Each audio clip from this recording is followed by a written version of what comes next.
Life video ആണ് കേട്ടോ കാണിക്കുന്നത്. അപ്പോൾ ഇത് ചെറുതായിട്ട് റെസിപ്പികളൊക്കെ കാണിച്ചിട്ടുണ്ട്, സിമ്പിളായിട്ട് റെസിപ്പികൾ തന്നെയാണ് കാണിച്ചിട്ടുള്ളത്. അപ്പോൾ ഇതാ രാവിലെ എണീറ്റിട്ട് ദോശയും ചട്നിയൊക്കെ ഉണ്ടാക്കാനുള്ള പുറപ്പാടിലാണ് കേട്ടോ. അപ്പോൾ ഇതാ വലിയ ഉള്ളി വാട്ടിയിട്ടേക്ക് ഒരു കഷ്ണം ഇഞ്ചിയും ഒരു 2-3 അല്ലി വെളുത്തുള്ളി, അതുപോലെ തന്നെ ഉണക്കമുളകും പിന്നെ 2 തക്കാളിയും കട്ട് ചെയ്തിട്ട് ഇട്ട് കൊടുത്തിട്ടുണ്ട്. ഇനി ഇത് ചെറുതായിട്ടൊന്ന് നമ്മൾ വാട്ടിയെടുക്കണം. അപ്പോൾ ഇത് തേങ്ങാ ചട്നി എല്ലാം ഉണ്ടാക്കുന്നത് ഇതിൽ ഒരിത്തിരി തേങ്ങ ചേർത്തിട്ടാണ് ഉണ്ടാക്കുന്നത്. തേങ്ങ മാത്രമാകുമ്പോൾ നമ്മൾ കുറച്ച് ലൂസായിട്ടല്ലേ ഉണ്ടാക്കുന്നത്, ഒരു ചമ്മന്തി പരുവത്തിലാണ് ഉണ്ടാക്കിയെടുക്കുന്നത്. ഈ തക്കാളിയൊക്കെ ഒന്ന് വാടി വരണം, എന്നിട്ട് നമുക്ക് അതിൻ്റെ തൊലി വേണമെങ്കിൽ എടുത്ത് കളയട്ടോ. അപ്പോൾ ഞാൻ അതിലേക്ക് ഒരു പിടി മല്ലിയിലയും കൂടെ ചേർത്ത് കൊടുത്തിട്ടുണ്ട് കേട്ടോ. മല്ലിയില ചേർക്കുന്നത് നല്ലതാണ്. അപ്പോൾ മല്ലിയില ഉണ്ടെങ്കിലാണ് ഇതിന് നല്ലൊരു ഫ്ലേവർ കിട്ടുള്ളൂ. പിന്നെ കുറച്ച് മഞ്ഞൾപ്പൊടിയും ചേർത്തിട്ടുണ്ട്. എന്നിട്ട് ഇതിൽ ആവശ്യത്തിന് ഉപ്പും ചേർക്കണം കേട്ടോ. എന്നിട്ട് നന്നായിട്ട് ആ മഞ്ഞൾപ്പൊടിയുടെ പച്ച സ്മെല്ല് മാറുകളൊന്ന് ഇളക്കി കൊടുക്കുക. പിന്നെ ഇതിലേക്ക് ഒരു 3 ടേബിൾ സ്പൂണ് ചിരകിയ തേങ്ങ ചേർത്തിട്ടുണ്ട്. തേങ്ങ കൂടുതലൊന്നും ചേർക്കണ്ട കേട്ടോ, ഇത്ര തന്നെ ചേർത്താൽ മതി. പിന്നെ നമ്മൾ കൂടുതൽ ഉണ്ടാക്കുന്നതിനനുസരിച്ചിട്ട് അതിനനുസരിച്ചൊക്കെ എടുക്കുക. ഇനി ഇതെന്താ തണുത്താൽ നമുക്കത് അരച്ചെടുക്കാം. അപ്പോൾ അതവിടെ തണുക്കാൻ വേണ്ടിയിട്ട് വെച്ചിട്ടുണ്ട്. അപ്പോൾ ഇത് ഇന്ന് ദോശയാണ് ഉണ്ടാക്കുന്നത്. ദോശമാവൊക്കെ തലേ ദിവസം അരച്ച് വെച്ചതാണ്. അപ്പോൾ അതിന് ആവശ്യത്തിനുള്ളത് മാത്രം എടുത്തിട്ടുണ്ട്. ഇനി നമുക്ക് അപ്പം ഞാൻ അത് ചുട്ടെടുക്കുകയാണ്.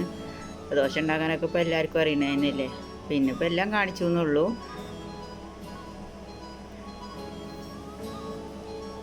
പിന്നെ ദോശമാവിലിട്ട കയ്യിൽ തന്നെ നമ്മളിപ്പോൾ ഈ ചട്ടിയിൽ ഇങ്ങനെ ഇത് പരത്തിയെടുക്കുമ്പോൾ കയ്യിൽ ചൂടാവും. അപ്പോൾ നമ്മൾ സെപ്പറേറ്റ് വെക്കണം, മാവിൽ തന്നെ ഇട്ട് വെക്കരുത്. അങ്ങനെ ചെയ്താൽ നമ്മൾ ലാസ്റ്റ് വരെ നമുക്ക് ദോശ നല്ല രീതിയിൽ ചുട്ടെടുക്കാം. അല്ല എന്നുണ്ടെങ്കിൽ പിന്നെ പൊങ്ങി വന്ന മാവൊക്കെ ഇങ്ങനെ താഴ്ന്നു പോയിട്ട് ലാസ്റ്റത്തെ ദോശയൊന്നും അത്ര തന്നെ പെർഫെക്റ്റ് ആയി എന്ന് വരില്ല. അപ്പോൾ ദോശമാവ് എടുക്കുന്ന കയ്യിൽ വേറൊരു പാത്രത്തിൽ ഇങ്ങനെ വെച്ചിട്ട് അത് ഓരോന്ന് ചുട്ടെടുക്കുമ്പോൾ അതിനനുസരിച്ച് അതിങ്ങനെ എടുത്താൽ മതി കേട്ടോ. അപ്പോൾ ദോശയ്ക്ക് ഇവിടെ കുറച്ചൊക്കെ ഞാൻ ചുട്ടെടുത്തിട്ടുണ്ട്. ഇനി നമ്മൾ ഉണ്ടാക്കി വെച്ച് ഈ ചമ്മന്തി ഒന്ന് അരച്ചെടുക്കണം കേട്ടോ. ഇതാ നല്ല ഫൈനായിട്ട് അരച്ചെടുക്കരുത്, കുറച്ചിങ്ങനെ അതുപോലെ തരിതരിപ്പ് ഉണ്ടാവണം കേട്ടോ. ഇനി നമുക്കിതിലേക്ക് കടുക് കുറച്ച് പൊട്ടിച്ചിട്ട് ഒഴിക്കണം. കടുക്, അതുപോലെ തന്നെ കുറച്ച് ഉഴുന്ന്, പിന്നെ കറിവേപ്പില, ഉണക്കമുളക്. ഇനി നമ്മൾ ഇത് ചമ്മന്തിയിലേക്ക് ചേർത്ത് കൊടുക്കുകയാണ് കേട്ടോ ചെയ്യണത്. എന്നിട്ട് നന്നായിട്ടൊന്ന് മിക്സ് ചെയ്യാം. അപ്പോൾ ഇതും ഇഡ്ഡലിക്കും ഒക്കെ പറ്റണം തന്നെ കേട്ടോ. അപ്പോൾ ദോശയും ചട്നി ഒക്കെ റെഡി ആയിട്ടുണ്ട് കേട്ടോ. ചട്നിയോ ചട്നിയാണെന്നുണ്ടെങ്കിൽ കുറച്ചും കൂടി ലൂസാക്കിയിട്ട് എടുക്കുക. പിന്നെ കുട്ടികൾ ഇതൊക്കെ കഴിച്ചിട്ട് അങ്ങനെ സ്കൂൾ ബസ്സൊക്കെ ഇതാ വന്നിട്ടുണ്ട്, അവർ പോയിട്ടുണ്ട്. അപ്പോൾ തിരിച്ച് വന്നിട്ട് ഞാൻ ലഞ്ചിനുള്ള പരിപാടിയൊക്കെ നോക്കുകയാണ്. അപ്പോൾ ഇന്ന് കുറച്ച് വെണ്ടക്ക ഫ്രൈ ചെയ്തെടുക്കുക വിചാരിച്ചു. അതിലേക്ക് ആവശ്യത്തിനുള്ള മുളക് പൊടി, ഉപ്പ്, മഞ്ഞൾപ്പൊടി, അതുപോലെ തന്നെ ഒരു 1/4 ടീസ്പൂൺ മല്ലിപ്പൊടിയും ചേർത്തിട്ടുണ്ട്. കറിവേപ്പിലയും ചേർക്കുക. എന്നിട്ട് നന്നായിട്ടൊന്ന് മിക്സ് ചെയ്യുക. ഒരു 5 മിനിറ്റെങ്കിലും ഒന്ന് വെക്കുക കേട്ടോ. എന്നിട്ട് ഇതെന്താ ഫ്രൈ ചെയ്തെടുക്കുക. ഇതൊക്കെ സിമ്പിളായിട്ടുള്ള റെസിപ്പികളാണ് കേട്ടോ. പിന്നെ ചോറ്, കറി അതൊക്കെ റെഡി ആയിട്ടുണ്ട്. ഒരു ഭാഗത്ത് അതും റെഡിയാക്കി വെച്ചിട്ടുണ്ട് കേട്ടോ. അപ്പോൾ ഇതിൽ ഫുള്ളായിട്ടൊന്നും കാണിക്കണില്ല. അപ്പോൾ അവിടെ വെണ്ടക്ക ഫ്രൈ ഇവിടെ റെഡി ആയിട്ടുണ്ട് കേട്ടോ. അപ്പോൾ പിന്നെ അങ്ങനെ എല്ലാ പണികളൊക്കെ കഴിഞ്ഞിട്ട് 2:30 ആയിട്ടുണ്ട്. അപ്പോൾ ഞാൻ കുട്ടികളെ ബസ് വരാൻ വേണ്ടിയിട്ട് വെയിറ്റ് ചെയ്യാണ്. അപ്പോൾ 2:45 ആകുമ്പോഴത്തേനും അവരുടെ ബസ് വരും കേട്ടോ. അപ്പോൾ ഇതാ അവരുടെ സ്കൂൾ ബസ് വന്നിട്ടുണ്ട്.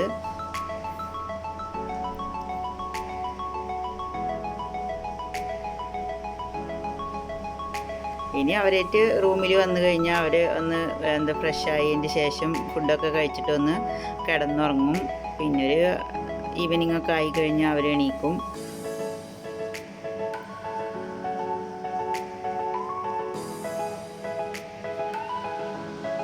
അപ്പോൾ ഇന്നിപ്പോൾ അത് ഫ്രൈഡേ ആണ്, അതുകൊണ്ട് തന്നെ ഫ്രൈഡേ ഒന്ന് പുറത്ത് പോകുള്ളൂ കേട്ടോ. അപ്പോൾ അവർ റൂമിലൊക്കെ എത്തി ഉറങ്ങി എണീറ്റ് പിന്നെ ഞാനിന്നിപ്പോൾ ഫ്രഞ്ച് ഫ്രൈസാണ് സ്നാക്സായിട്ട് ഉണ്ടാക്കുന്നത്, ഈവനിങ് സ്നാക്സായിട്ട് ഉണ്ടാക്കുന്നത് കേട്ടോ. അപ്പോൾ അതൊക്കെ ഒന്ന് ഫ്രൈ ചെയ്തെടുക്കുകയാണ്. ഇത് ഫ്രോസൺ ആണ് കേട്ടോ. അത് നമ്മൾ സൂപ്പർ മാർക്കറ്റിൽ നിന്ന് ഇതുപോലെ പാക്കറ്റിൽ മേടിക്കുന്നതാണ്. എല്ലാ സൂപ്പർ മാർക്കറ്റിലും കിട്ടും കേട്ടോ. അപ്പോൾ ഇതാകുമ്പോൾ പിന്നെ നമ്മൾ കിഴങ്ങ് ചെത്തി ഉണ്ടാക്കിയിട്ട് വെള്ളത്തിലിട്ട് തിളപ്പിച്ച് പിന്നെ ഫ്രീസറിൽ വെച്ച് അതിൻ്റെ ആവശ്യമൊന്നുമില്ല. പാക്കറ്റ് വാങ്ങിച്ച് കഴിഞ്ഞ് പിന്നെ ഡയറക്റ്റ് നമുക്കിതുപോലെ ഫ്രൈ ചെയ്തെടുക്കാം. ഫ്രൈ ചെയ്യണതിൻ്റെ ഒരു 5 മിനിറ്റ് മുന്നെങ്കിലും പുറത്ത് വെക്കണം എന്നുള്ളൂ, അതിൻ്റെ അതിലത്തെ ഐസൊക്കെ ഒന്ന് ചെറുതായിട്ട് പോകാൻ കേട്ടോ. അപ്പോൾ ഇതൊക്കെ ഫ്രൈ ആക്കിയിട്ടുണ്ട്. ഇനി അതിലേക്ക് കുറച്ച് കെച്ചപ്പും കൂടെ കൂട്ടിയിട്ട് കുട്ടികൾക്ക് കൊടുത്തു കഴിഞ്ഞാൽ പിന്നെ അവരത് കഴിച്ചോളും. ചായയൊന്നും പിന്നെ കുടിക്കൂല. പിന്നെ അങ്ങനെ എന്താണ് മഗ്‌രിബൊക്കെ കഴിഞ്ഞതിന് ശേഷം ഞങ്ങളൊന്ന് പുറത്തിറങ്ങിയിട്ടുണ്ട്. ഫ്രൈഡേ ആയതുകൊണ്ട് കേട്ടോ പുറത്തിറങ്ങണ്, അല്ലെങ്കിൽ സ്കൂളിലെ ദിവസമൊന്നും പുറത്തൊന്നും ഇറങ്ങൂല. ശനിയാഴ്ച വെള്ളിയാഴ്ച അങ്ങനെയൊക്കെയുള്ള ദിവസങ്ങളിലുള്ള ഇറങ്ങട്ടോ. അപ്പോൾ അടുത്ത ഷോപ്പിൽ തന്നെയാണ് പോണത്. കുറച്ച് സ്കൂൾ ഐറ്റംസൊക്കെ മേടിക്കാനാണ്. അപ്പോൾ നടന്നു പോകാനുള്ള ദൂരമുള്ളൂ. അപ്പോൾ രാത്രി ആയതുകൊണ്ട് തന്നെ ഫുള്ളായിട്ട് എന്താണ് എല്ലാ ബിൽഡിങ്ങിലും ലൈറ്റൊക്കെ ഇട്ടിട്ട് ഇങ്ങനെ നല്ല പ്രകാശം ഉണ്ട് കേട്ടോ.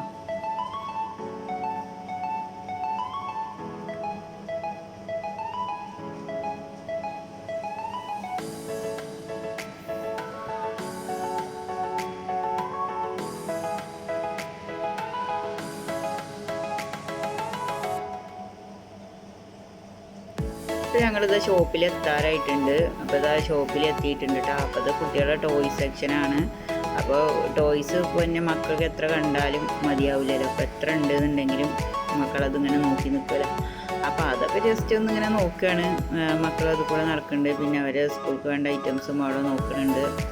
അപ്പോൾ ഇങ്ങനെ ഒരു കടയിൽ കയറി കഴിഞ്ഞാൽ പിന്നെ ഒരുപാട് ഐറ്റംസ് ഉണ്ടാവുമല്ലോ, എല്ലാവിധ ഐറ്റംസും ഉണ്ടാവും. അപ്പോൾ അതൊക്കെ ഇങ്ങനെ ജസ്റ്റ് ഇങ്ങനെ നോക്കി നടക്കും. വാങ്ങിക്കാനില്ലെങ്കിലും ഒന്ന് ജസ്റ്റ് കാണാനും ഒരു രസമല്ലേ. അപ്പോൾ അത് കാണാൻ വേണ്ടിയിട്ടും ഇടയ്ക്ക് ഇതേപോലെ ഒന്ന് നടക്കും കേട്ടോ. ചെറിയ സാധനം വാങ്ങാൻ പോയിക്കണെച്ചെങ്കിലും എല്ലാ സെക്ഷനിൽ കൂടി ഒന്ന് വെറുതെങ്കിലും നടന്ന് കാണും കേട്ടോ. അപ്പോൾ ഇതാ പാത്രത്തിൻ്റെ സെക്ഷൻ നമുക്ക് എത്ര ഉണ്ടായാലും പൂതി വരാത്തൊരു സെക്ഷനല്ലേ, പെണ്ണുങ്ങൾക്ക് ഡ്രസ്സിൻ്റെയും പാത്രത്തിൻ്റെയൊക്കെ. അപ്പോൾ അതൊക്കെ ഇങ്ങനെ കാണുകയാണ്, മേടിക്കണമൊന്നുമില്ല. അപ്പോൾ ഇനിയിപ്പോൾ അത്യാവശ്യം എന്തെങ്കിലും എന്തെങ്കിലും വെറൈറ്റി ആയിട്ട് എന്തെങ്കിലും കണ്ടിരിക്കണമെന്ന് വെച്ചെങ്കിൽ അപ്പോൾ മേടിച്ചിട്ട് പോരും കേട്ടോ. അങ്ങനെയുള്ളൂ. അപ്പോൾ അങ്ങനെയൊക്കെ ഇങ്ങനെ ഡ്രസ്സിൻ്റെ സെക്ഷനിൽ എത്തിയിട്ടുണ്ട്. ഒരുപാട് ഐറ്റംസ് ഉണ്ട്. ഡെയിലി യൂസിനുള്ളതും ഒക്കെ ഇടാൻ പറ്റിയ നല്ല ഭംഗിയുള്ള പാൻറ്റുകളും അതുപോലെ തന്നെ ടോപ്പുകളും ജീൻസ് അങ്ങനത്തെ ഒക്കെ ഉണ്ട് കേട്ടോ. അപ്പോൾ ആ സെക്ഷനിൽ കൂടെ ഒക്കെ ഒന്നിങ്ങനെ നടന്ന് കാണുകയാണ്. പിന്നെ ഇതാ ഗ്ലാസ്, പല തരത്തിലുള്ള ഗ്ലാസ്സുകളുണ്ട്. അതൊക്കെ ഇങ്ങനെ കണ്ട് നടക്കുകയാണ്. പിന്നെ കുട്ടികൾക്കുള്ള ടിഫിൻ ബോക്സ്, ലഞ്ച് ബോക്സ് അങ്ങനത്തെ സംഭവങ്ങളൊക്കെ. ഇത് ബർഗറിൻ്റെ ഷേപ്പിലുള്ള ഒരു ബോക്സാണിത്. നല്ല ഭംഗിയുണ്ട് കേട്ടോ. അത് കാണാൻ മേടിച്ചിട്ടൊന്നുമില്ല, ഓൾറെഡി മേടിച്ചത് ഉണ്ടാവുകൊണ്ട് അത് മേടിച്ചിട്ടൊന്നുമില്ല കേട്ടോ. അപ്പോൾ ഇതിങ്ങനെ ബർഗറിൻ്റെ ഇതിലാവുകൊണ്ട് ബർഗറിൻ്റെ അതേപോലത്തതാവുകൊണ്ട് നല്ല ഭംഗിയുണ്ട് കാണാൻ. അപ്പോൾ ഭംഗി കണ്ടപ്പോൾ ഒന്ന് ജസ്റ്റ് ഓപ്പൺ ആക്കി നോക്കിയെന്നുള്ളൂ. പിന്നെ വീണ്ടും കുട്ടികൾ ഈ ടോയ്സിൻ്റെ ഒക്കെ സെക്ഷനിൽ വന്നിട്ട് അതിങ്ങനെ ഓരോന്ന് അത് വാങ്ങിച്ചേരണം എന്നൊക്കെ ഇങ്ങനെ പറയുന്നുണ്ട്. അപ്പോൾ അവരതിങ്ങനെ അത് കണ്ടിട്ട് തന്നെ നടന്നുകൊണ്ടിരിക്കുകയാണ് കേട്ടോ.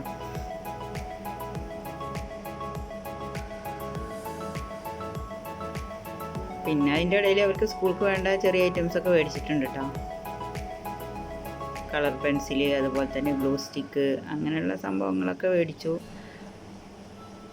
പിന്നെ ഇവിടെ ഹെയർ ബാൻഡ് അങ്ങനെയുള്ള സംഭവങ്ങളൊക്കെ ഉണ്ട്. പേഴ്സ്, ബാഗ്, പിന്നെ കുട്ടികൾക്കുള്ളത് കളേഴ്സ്, ക്രയോൺസ് എല്ലാം ഉണ്ട്.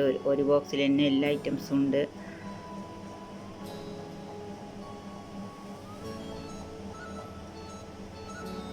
പിന്നെ കുറേ ബുക്സുകളുണ്ട്.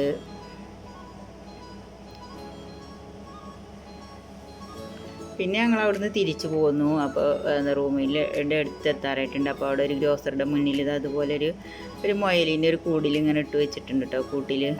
അപ്പോൾ അതിനൊന്നിങ്ങനെ കുട്ടികൾക്ക് കാണിച്ചു കൊടുക്കുകയാണ്. അപ്പോൾ അത്രയൊക്കെ തന്നെ വീഡിയോ ഉള്ളൂ. അപ്പോൾ അടുത്ത വീഡിയോയിൽ കാണാം.